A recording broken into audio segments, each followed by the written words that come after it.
Okay દીપક આનંદ.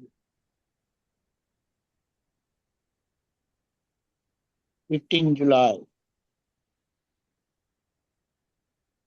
15મી જુલાઈ લુપ્તપણું ન કરાય. એકેન્દ્રિય જીવ ખાવાની છૂટ આપી છે, પણ એનો બગાડ ન કરવો જોઈએ. પોષણ પૂરતું જ હોવું જોઈએ. એકેન્દ્રિય જીવ ખાવાની છૂટ આપી છે, પણ એનો બગાડ ન કરવો જોઈએ. પોષણ પૂરતું જ હોવું જોઈએ. જય સચ્ચિદાનંદ. 1 થી 5 ઇન્દ્રિય સુધીના જીવો છે, અને એકેન્દ્રિય જીવોને ખાલી સ્પર્શ ઇન્દ્રિય ખુલ્લી થયેલી હોય છે. બીજા બધાને 2, 3 એટલે સ્પર્શ, સ્વાદ, સેન્ટ, આંખ, સાઇટ અને હિયરિંગ, એ બીજા બધા એમ કહેવાય કે હાયર અવેરનેસ વાળા કહેવાય. એટલે એ ખવાય નહીં. બાકી આપણે જે પણ કંઈ ખાઈએ છીએ એ જીવતી વસ્તુ જ ખવાય. જે વસ્તુ જીવતી નથી એ આપણાથી ખવાય નહીં. એટલે મુદ્દો પહેલો, એકેન્દ્રિય જીવ ખાવાની છૂટ આવી રીતે આપી છે કે આપણે બધા સુખને ઈચ્છીએ છીએ, અને પેલા અમને દુઃખ આવે છે કે સુખ આવે છે એ એમને જ ખબર પડે છે. આપણને એમના સુખ દુઃખની અસર ખબર પડતી નથી. એટલે મનુષ્યોએ જો એમને સુખી થવું હોય તો એકેન્દ્રિય જીવ જ આ રીતે આપી છે. એનું કારણ છે કે બીજા બધા વધારે અવેરનેસ છે, અને આપણાથી કોઈ દુઃખી થાય અને આપણે સુખી થઈએ એ બંને નહીં. અને એ ખબર પડે. આ એકેન્દ્રિય દુઃખ આપણને ખબર પડતી નથી, પણ અનુમાનથી એનો વિચાર કરીને લોકો બીજી રીતે વિચારે છે, પણ એની જરૂરત ભગવાને રાખી નથી. પણ એનો વિવેક કીધો છે કે તમે કેન્દ્રીય જીવ ખાઓ, કારણ કે જીવ સિવાય તમે કશું ખાઈ શકવાના નથી. મરેલી વસ્તુ ખવાય નહીં, પણ એનો બગાડ ન કરવો જોઈએ. બગાડ ના કરવો જોઈએ એટલે કેટલી વખત જે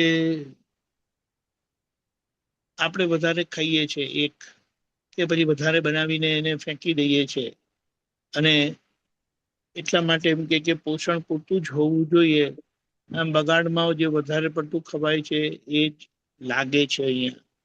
એટલે આપણને પોષણ કેટલું જોઈએ છે, કેટલી જરૂરત છે, એટલું જોઈને આપણે લેવાનું છે. તો પછી આપણું બધું સચવાઈ જાય. કારણ કે પોષણની બહાર તે પાછું દોષમાં જાય. એટલે ખરેખર જોવા જઈએ તો વિતરાગોની વાત બહુ ઝીણી હોય, સૂક્ષ્મ હોય છે, અને આપણે જાડું સમજતા હોઈએ છીએ. એટલે અહીંયા આટલી વાત સમજીને આપણે આ રીતે ખાવું જોઈએ, તો આપણને બધી રીતે આપણું પોષણ થઈ રહે. પણ એકેન્દ્રિય સિવાય બીજા જીવ ખવાય નહીં. એની વિશે જાગૃતિ રાખવાની. સામાન્ય રીતે તો આપણો આહાર બધો એકેન્દ્રિય જીવનો જ હોય છે, પણ એમાં પણ આટલો વિવેક રાખીને આપણે જીવી જવાનું છે. મુદ્દામાં એ છે કે આપણે બધાએ સુખી થવું છે, અને જેમને સુખી થવું છે એમનું જીવન કોઈને દુઃખદાયી થાય કોઈ પણ રીતે તો એમને વળતું દુઃખ મળશે. માટે ચેતવા કીધું. જય સચ્ચિદાનંદ. જય સચ્ચિદાનંદ. એ ક્વેશ્ચન છે?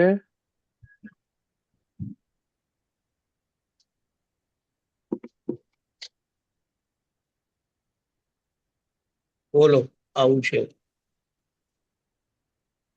હવે દીપકાનંદજી, આપણે પહેલા એવો ખોરાક ખાધેલો હોય એટલે નોનવેજ ને એવું બધું, અને હવે યાદ આવતું હોય તો એનું પ્રતિક્રમણ કરાય ને. અત્યારે તો નથી કરાય જ ખબર. ને. તમને દાખલો આપું, દાદા ભગવાને શું હમ કીધેલું હમ એક મહાત્માને, કે આ નોનવેજ ખાધેલું હોય ને એની અસર 20 વર્ષ સુધી હોય. ઓહો.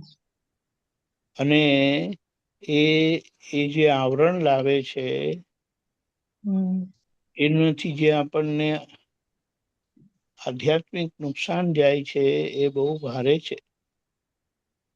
હમ એટલે જે આવી ભૂલ થયેલી હોય તો, હમ અને યાદ આવશે જ, ભૂલ હોય તો યાદ આવે, અને ચોખ્ખું ના થયેલું હોય ને તો એ યાદ આવે. તો જ્યારે જ્યારે યાદ આવે ત્યારે આપણે પ્રતિક્રમણ કરી લેવાના. ખબર પડી? મુદ્દો હા. શું છે કે યાદ આવે છે એ બતાડે છે કે આપણી અંદર એનું અસ્તિત્વ છે. હમ એ યાદ જ ના આવે એટલે જાણવું કે આપણું મન એ બાબતે ચોખ્ખું થઈ ગયું, ક્લિયર થઈ ગયું. ઓકે. આવી રીતે છે. હા. આ તો કેટલું, આ તો આપણને ખબર છે. બાકી કેટલા લોકોએ કેક ખાધા છે, અમુક બિસ્કીટ ખાધી છે, અમુક આઈસ્ક્રીમ ખાધા છે, તેમાં તો આ બધું આવતું હોય છે. પણ એ કે એટલું બધું કોણ ઝીણું ઝીણું જુએ એમ કે. પણ હવે જેમણે પ્રગતિ જ કરવી હોય, સુખી થવું હોય અને અધ્યાત્મમાં આગળ વધવું હોય તો પછી એમને આ બધું ધ્યાન રાખવું જોઈએ, એવી વાત છે. અને આના માટે આ રીતે પ્રતિક્રમણ કરવા. જય સચ્ચિદાનંદ. જય સચિદાનંદ. બીજો કોઈ ક્વેશ્ચન? દીપિકાજી, આપણે કોઈ વાર હવે રેસ્ટોરન્ટમાં જવાનું થાય જ્યારે ત્યાં બંને વેજીટેરિયન નોન વેજીટેરિયન હોય, એમાં તો પ્રોબ્લેમ થઈ જાય છે. પ્રોબ્લેમ થાય છે. હવે એનું મિનિમમ કરી દેવાનું, બીજું શું. અચ્છા. દાખલા તરીકે અમે ન્યુઝીલેન્ડ ગયા હતા, તો એક જગ્યાએ એમ કે ઢોસા બહુ સારું મળે છે, આના બેસ્ટ ઢોસા છે. અને અમે ગયા તો ત્યાં પેલું બફે જેવું રાખેલું, બધું ગોઠવેલું હતું. તો જે ચટણી હતી ને તેની બાજુમાં બધું નોન વેજીટેરિયન બધું મૂકેલું હતું. એટલે પછી મેં બધું આમ જોયું ને, એટલે મેં કીધું કે ભાઈ આપણે રિસ્ક લેવું નથી. એટલે મેં કીધું કે હું તો પેલું શું કહેવાય, દૂધની બનેલી ખીર ખીર હું તો ખીર લઈશ. એટલે એમાં મિનિમમ આપણે કહીએ ને એ હોય. કારણ કે બધું બધા જતા હોય ત્યારે અમુક વસ્તુ આપણે મિનિમમ લોસથી કરીએ એમ કરીને. મેં ખીર જ ખાધી હતી. પણ જ્યાં આ કમ્બાઈન હોય છે ને પાછું આવી રીતે મૂકેલું હોય તો મુશ્કેલી છે. હું તમને એક દાખલો પણ આપું કે અમે કામ કરતા હતા ત્યારે દિલ્હી ગયેલા. એ દિલ્હીમાં અમે રેસ્ટોરન્ટ શોધી કે અહીંયા વેજીટેરિયન મળે છે કરીને. તો સંજોગ એવો આવેલો, જૈન વેજીટેરિયન. તો સંજોગ એવો આવ્યો કે અમે બેઠા ત્યાં, અને મારી જોડે એક બોરી મુસલમાન હતા. પણ એ કે તમારે એમ કે જૈન ખાવાનું ખાવું છે તો હું ખાઈશ, એમ કે નો પ્રોબ્લેમ. તમે કંઈક મંગાવ્યું અને આવી રીતે કીધું ને જૈન લાવવાનું એમ કરીને, તો કે હા એમ કે મળી જશે તમને. તે લઈ આવ્યો ને પછી ધીમે રહીને કે ક્યાં તમે એમ કે અહીંયા જૈન ખાવાનું શોધો છો આવી રીતે.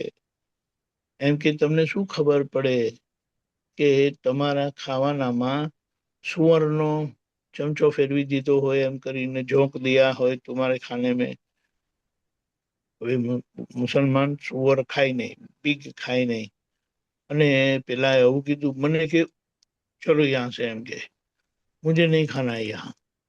મેં કીધું શું થયું? નહીં નહીં નહીં, મુझे नहीं खाना है. એટલે આપણે શું કહીએ કે જ્યાં એક્સક્લુઝિવ વેજીટેરિયન હોય ને ત્યાં બનતા સુધી ખવાય તો બેસ્ટ. નહીં તો આમ આમ તેમ ચમચાની અદલ બદલ, વાસણનું આમ તેમ, એ બધું કશું સચવાય નહીં. અને આપણા સેન્સીસ એટલા સતર્ક નથી કે તમને ખબર બી પડે. એક મહાત્મા સેમિનારમાં ગયેલા, એ સમોસા જોઈને 4-5 સમોસા ખાઈ ગયા. અને પછી મોઢું ધોવા નીચે વોશરૂમમાં ગયા તો એ ત્યાં અંદર એ લોકો વાત કરતા હતા. પેલા મીટના સમોસા સોલિડ હતા ને, એમ કે મસ્ત હતા. પેલા કે એ તો વેજીટેરિયન હતા. કે તમે જોયું નતું નીચે લખેલું હતું કે આનું બનેલું છે આ સમોસા. પેલા એમને વિશ્વાસ ના આવ્યો તો ઉપર જઈને જોવા ગયા. ઉપર જઈને જોયું તો એમને ખબર પડી કે આની વાત સાચી છે. કે આવીને નીચે આંગળી નાખીને કાઢવા ગયા, કશું નીકળ્યું નહીં. ને પછી સત્સંગમાં આવ્યા ને કે આજે હવે ભૂલ થઈ ગઈ, હવે બોલો. એટલે આ કહેવાની વાત આવી છે કે આનું ધ્યાન રાખીએ તો આપણું બધું સચવાય રે. જય સચ્ચિદાનંદ. જય સચ્ચિદાનંદ. જય સચ્ચિદાનંદ. ગૌરાંગજી, જય સચ્ચિદાનંદ. we can start.